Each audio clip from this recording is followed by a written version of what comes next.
ഉപനിഷത്ത് പ്രത്യേകിച്ചും ഒരു ആധുനിക കാലത്തെ ഒരു കോൺസെപ്റ്റുമായിട്ടും കോൺഫ്ലിക്റ്റ് ചെയ്യുന്നില്ല. മാത്രമല്ല അഗ്രിമെൻറ്റിലുമാണ്.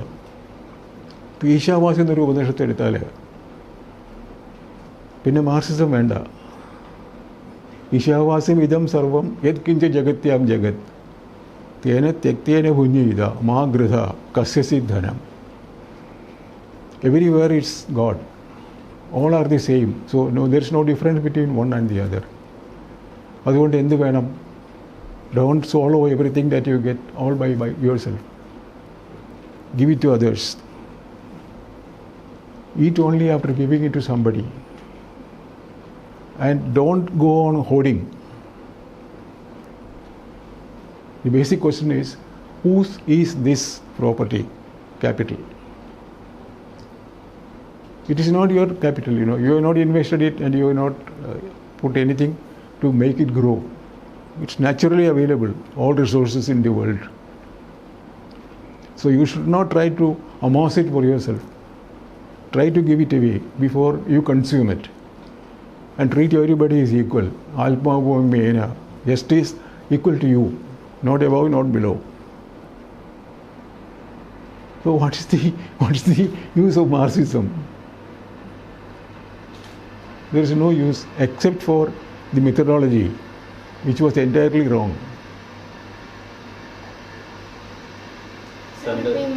മാർക്സിസത്തെ പറ്റി പറഞ്ഞതുകൊണ്ട് സാർ ഒരു എവിടെയും പറഞ്ഞിട്ടുണ്ട് മാർക്സിസം ക്രിസ്ത്യാനിറ്റിയുടെ ഒരു ഓഫ് ഷൂട്ട് ആണെന്ന് പറഞ്ഞിട്ടുണ്ട്.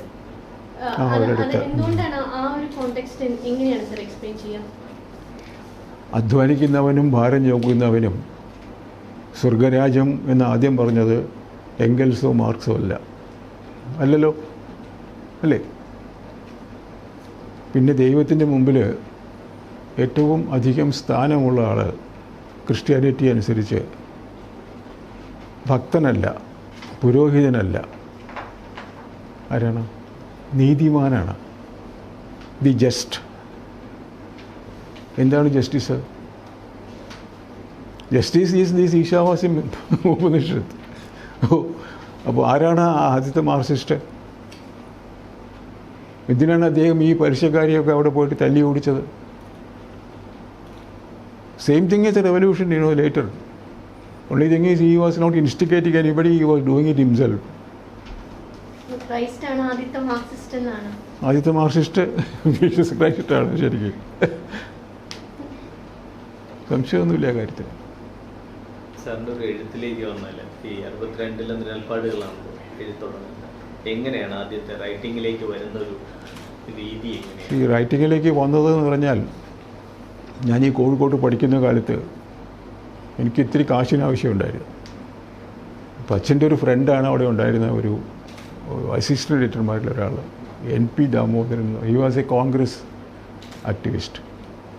ഈ ഗുരുവായൂർ സത്യാഗ്രഹമൊക്കെ ഉള്ളപ്പോൾ അച്ഛൻ്റെ കൂടെ അദ്ദേഹം അവിടെ ഉണ്ടായിരുന്നു. അച്ഛൻ്റെ കൂടെ പഠിച്ച ഒരാളാണ്. അപ്പോൾ അച്ഛൻ എന്നെ അങ്ങേരുടെ അടുക്ക കൊണ്ടുപോയി ആക്കി. അപ്പോൾ അദ്ദേഹം എന്നോട് ഈ ഏതെങ്കിലുമൊക്കെ ഈ ഫോറിൻ മാഗസിൻസൊക്കെ അവിടെ കിട്ടും, അതിനൊക്കെ ചെറിയ ബിറ്റ്സ് ഉണ്ടാക്കി എടുത്തിട്ട് ട്രാൻസ്ലേറ്റ് ചെയ്യാൻ പറയും.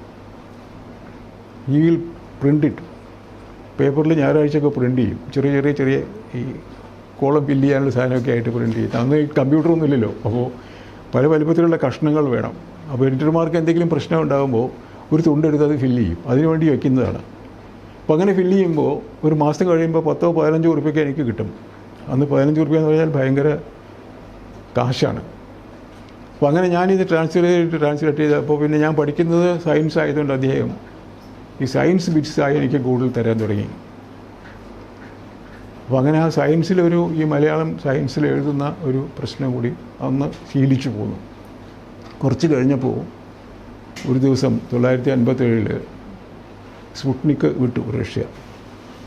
അപ്പോൾ അന്ന് ഇത് മേലോട്ട് പോയി ഈ വാർത്ത വന്നപ്പോൾ ഞാനന്ന് ഡെസ്കിലുണ്ട്, ഞാനവിടെ ഇരിക്കുകയായിരുന്നു. അപ്പോൾ അവർക്ക് ആർക്കും ഇത് അറിഞ്ഞുകൂടാ, എന്താ സംഭവം എന്നറിയില്ല, എന്താണ് റോക്കറ്റ് എന്നറിയില്ല, എന്താണ് എസ്കേപ്പ് വെലോസിറ്റി എന്നറിയില്ല, എങ്ങനെയാണ് അതിൻ്റെ ബാലൻസിങ് എന്നറിയില്ല, എങ്ങനെയാണ് സ്റ്റേജ് റോക്കറ്റ് എന്നറിയില്ല. അപ്പോൾ ഇങ്ങനെ അവിടെ ഇരിപ്പുണ്ട്. അങ്ങനെ പറഞ്ഞു, നീ അതൊക്കെ ഒന്ന് മലയാളത്തിലാക്കിത്താ, ഏത് ഈ ടെലിപ്രിൻ്റ് ടേക്സ് മുഴുവനും മലയാളത്തിന് വാക്കുണ്ടോ? അപ്പോൾ അവിടെ കുത്തിയിരുന്ന് കുറേ വാക്ക് ഞാൻ ഉണ്ടാക്കി, കുറേ വാക്ക് ഇംഗ്ലീഷിൽ ഉപയോഗിച്ചു. അങ്ങനെ സ്റ്റോറി കംപ്ലീറ്റ് ചെയ്തിട്ട് ലൈബ്രറിയിൽ പോയി നോക്കി ആരാണ് ഈ റോക്കറ്റ് ആദ്യം ഉപയോഗിച്ചപ്പോൾ ടിപ്പു സുൽത്താനാണ്. അദ്ദേഹം അവിടെ മൈസൂർ വാറിലത് ഉപയോഗിച്ചിട്ടുണ്ട്. കണ്ടുപിടിച്ചത് ആരാണ് ആദ്യം അപ്പോൾ അങ്ങനെ ആളെ കണ്ടുപിടിച്ചു. അങ്ങനെ ഹിസ്റ്ററി എഴുതി, ന്യൂസ് എഴുതി, ഇതൊക്കെ എഴുതി 2-3 സ്റ്റോറി ആക്കി ഞാനിത് ഒരു 10 മണിയാകുമ്പോഴേക്കും ഏതാണ്ടൊക്കെ ഒരു പാകത്തിലാക്കി കയറി കൊടുത്തു. അപ്പോൾ പിന്നെ ഞാൻ അവൾ സ്ഥിരക്കാരനായി ഡെസ്കിൽ വൈകുന്നേരം ആകുമ്പോൾ ഇതിൻ്റെ ഫോളോ അപ്പ് വേണമല്ലോ. അങ്ങനെയാണ് ഈ ബഗ് എന്നെ പിടികൂടുന്നത്. പത്രപ്രവർത്തനം എന്നുള്ള ഒരു മൂട്ട നമ്മളെ കടിക്കുന്നത് അങ്ങനെയാണ്. പിന്നെ കുറച്ച് കഴിഞ്ഞപ്പോൾ ഞാൻ കോളേജിൽ പഠിക്കുന്ന കാലത്ത് ലാസ്റ്റ് ഇയർ വന്നപ്പോൾ ഡിഗ്രി ഒരു പുസ്തകം ട്രാൻസ്ലേറ്റ് ചെയ്യാൻ കൊണ്ടു തന്നു.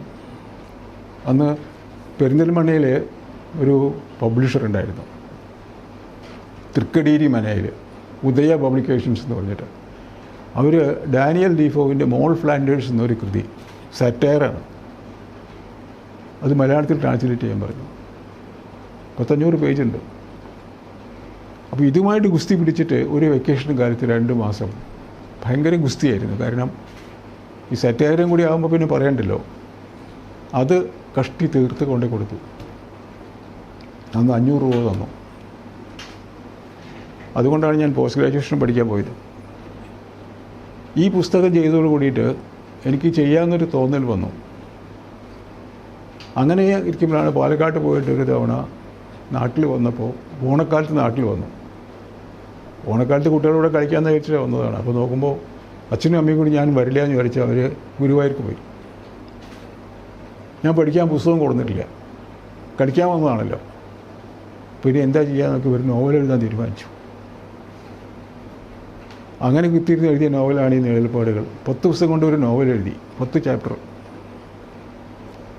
ഈ തീം ഇങ്ങനെ കുറേ ആയിട്ട് മനസ്സിലുണ്ടായിരുന്നു. എഴുതി കഴിഞ്ഞപ്പോൾ എന്താ ചെയ്യേണ്ടതെന്ന് അറിയില്ല. അപ്പോൾ ഈ സാധനമൊക്കെ കൂടിയിട്ട് കെട്ടിപ്പൊട്ടി വെച്ചിട്ട് ഞാൻ തിരിച്ചു പോയി, പാലക്കാട്ടേക്ക് പോയി. അങ്ങനെ ഇരിക്കുമ്പോൾ മാതൃഭൂമി വീക്കിലി അതിൻ്റെ ചരിത്രത്തിൽ ആദ്യമായിട്ട് ഒരു നോവൽ റൈറ്റിംഗ് കോമ്പറ്റീഷൻ അനൗൺസ് ചെയ്തു. അപ്പോൾ എനിക്ക് തോന്നി ഈ കാര്യം എനിക്ക് ആരും പബ്ലിഷറെ അറിയില്ല. ഈ ഉദയ പബ്ലിക്കേഷൻസ് അവർ നോവൽ പബ്ലിഷ് ചെയ്യില്ല, അത് ട്രാൻസ്ലേഷനൊക്കെ ഉള്ളൂ. പിന്നെ ആരും അറിയില്ല. അപ്പോൾ എന്താ ചെയ്യേണ്ടതെന്ന് നിശ്ചയമില്ല. അപ്പോൾ ഇത് കൂടി കെട്ടിപ്പൂട്ടി രണ്ടാമത് വായിച്ചു നോക്കിയിട്ട് പോലും ഇല്ല. ഇത് കൊണ്ടുപോയിട്ട് മാതൃഭൂമിയിൽ കൊണ്ടുപോയിട്ട് പാലക്കാട്ടേക്ക് പോകുമ്പോൾ നേരെ വടക്കോട്ട് പോയി. അപ്പോൾ പത്രത്തിന് മുമ്പിൽ എനിക്കറിയാം നല്ലൊരു വലിയൊരു പെട്ടി പോലെ, ഒരു ശവപ്പെട്ടി പോലെ ഒരു പെട്ടി കുത്തി നിർത്തിയിട്ടുണ്ട്. അതിന് മുകളിൽ പത്രാധിപർക്കുള്ള ഉരുപ്പടികൾ എല്ലാം അതിനകത്താണ്. ഞാനിത് കെട്ടിപ്പൂട്ടി മത്സരത്തിന് മാതൃഭൂമി ആഴ്ചപ്പതിപ്പ് പറഞ്ഞ് അതിനകത്തിട്ട് ഞാൻ കൈ ഒഴിച്ച്, വേറൊരു കോപ്പിയൊന്നുമില്ല, ഞാൻ എൻ്റെ പാട്ടിന് പോയി. അത് ഞാൻ എൻ്റെ പഠിപ്പൊക്കെ കഴിഞ്ഞിട്ട് 2 കൊല്ലത്തോളമായി അതെടുത്തു. അത് ജഡ്ജ്മെൻറ്റൊക്കെ കഴിഞ്ഞ് വന്നപ്പോൾ കൊടൈക്കനാലിൽ ഞാനിങ്ങനെ ഒരു സയൻറ്റിസ്റ്റായി ജോലി ചെയ്യുന്ന കാലത്ത് ഒരു ദിവസം രാത്രി ഒരു കമ്പി വന്നു, സമ്മാനം കിട്ടി എന്ന് പറഞ്ഞിട്ട്.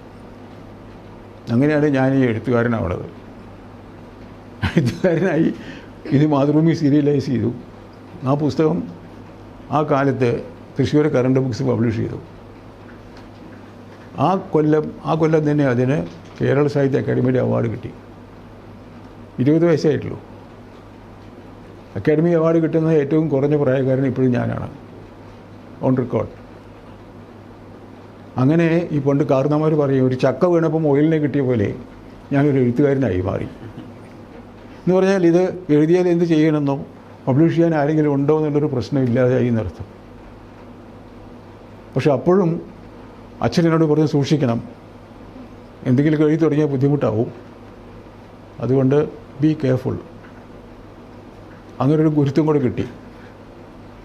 അപ്പോൾ ഇതിന് ആവശ്യത്തിന് മാത്രം എഴുതേണ്ടോ തീർച്ചയായി. അങ്ങനെയാണ് ഞാൻ എഴുത്തുകാരനായി മാറിയത്.